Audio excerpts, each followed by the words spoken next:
क्या था सिवान में? आतंक का आलम या अदब की पराकाष्ठा? कुछ तो था सिवान में जो उसे दूसरे शहरों से अलग बनाता था। कुछ तो था सिवान में जिसके कारण एक बार फिर सिवान सुर्खियों में था।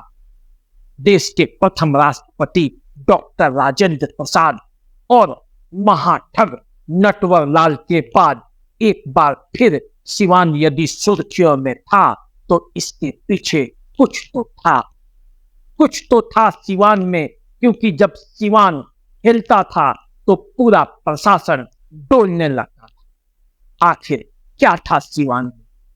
सिवान में साहेब का साम्राज्य था। साहेब यानी कि शहाबुद्दीन, मोहम्मद शहाबुद्दीन, मरहूम शहाबुद्दीन, जिनके एक इशारे पर शासन और प्रशासन हिलने और डोलने लगता था, जिनके एक फोन पर व्यवस्थाएं चुस्त और दुरुस्त हो जाती थी, जिनके फोटो लगाने मात्र से दुकानों को सुरक्षा की गारंटी मिल जाती थी। कुछ तो था सिवान में जो उसे सबसे खास बनाता। ये दौर था 1995 से 2006 तक का, जब सिवान में शहाबुद्दीन की तोती बोलती थी। आखिर आज मैं मरहूम शहाबुद्दीन की बातें क्यों कर रहा हूं?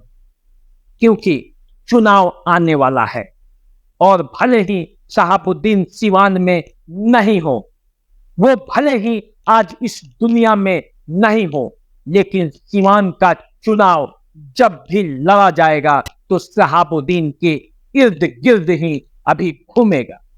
इसलिए सिवान पर चर्चा जरूरी है और शहाबुद्दीन पर भी। आज मैं इन्हीं सभी बातों पर चर्चा करने वाला हूं और इसीलिए आपके बीच आया हूं। तो सबसे पहले मेरा अभिनंदन स्वीकार कीजिए। नमस्कार, देसी अड्डा पर आपका स्वागत है। मैं हूं राकेश तिवारी। जल्दी से इस वीडियो को शेयर कर दीजिए।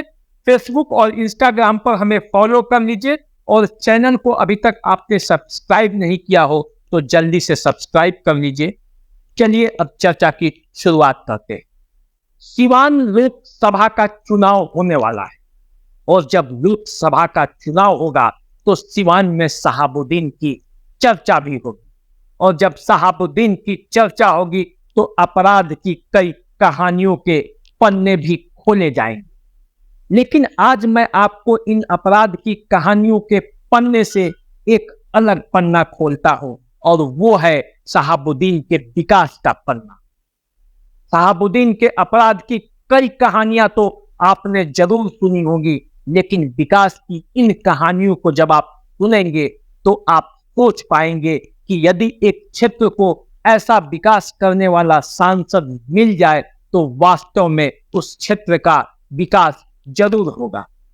अगर शहाबुद्दीन के अपराध को अलग कर दिया जाए तो विकास की उन्होंने जो गाथा सिवान में रची है उसे दूर दूर तक आज तक कोई नहीं पूरा कर पाया। उनके पहले के सांसद हो या उनके बाद आने वाले सांसद, किसी ने मोहम्मद शहाबुद्दीन के विकास के जैसा कार्य करने में सफल नहीं रह पाया। ऐसा मैं नहीं कहता, ऐसा उस क्षेत्र के लोग और शहाबुद्दीन के विरोधी भी बताते हैं। वे बताते हैं कि सिवान में इंजीनियरिंग कॉलेज खोलना हो, मेडिकल कॉलेज खोलना हो या सिवान में सांस्कृतिक गतिविधियों को आगे बढ़ाना हो या चिकित्सा का क्षेत्र हो या सड़क का क्षेत्र हो, शहाबुद्दीन के पास एक विजन था और उसी विजन से शहाबुद्दीन काम करते थे। तो अब जब चुनाव आने वाला है तो आने वाले अपने प्रत्याशियों को आपको उस कसौटी पर भी कसकर देखना चाहिए कि क्या कोई सांसद सिवान का ऐसा कार्य कर सकता है, सिवान में विकास का गंगा बहा सकता है। अगर है तो उनसे सवाल भी पूछा जाना चाहिए और उनसे इस बात का वादा भी कराना चाहिए। अब लोकसभा के चुनाव में जब प्रत्याशी आएंगे और आप उन्हें अपनी कसौटी पर कसेंगे तो आपको यह भी जान लेना जरूरी है कि आखिर शहाबुद्दीन ने सिवान के लिए किया था तो क्या किया था। विकास के मामले में अपराध की दुनिया को छोड़ दीजिए और विकास के आईने में उतर कर देखिए। शहाबुद्दीन का सपना अपने लोकसभा क्षेत्र में सिर्फ नली गली और सड़क बनाने तक नहीं सीमित था। शहाबुद्दीन अपने क्षेत्र में सर्वांगीण विकास करने का सपना देख रहे थे। वे चाहते थे कि सिवान हर मामले में कम से कम अपने राज्य में अव्वल रहे और इसके लिए उन्होंने ठोस कदम भी उठाया। शिक्षा, चिकित्सा, खेल, कला और मनोरंजन को लेकर शहाबुद्दीन का नजरिया एकदम अलग था।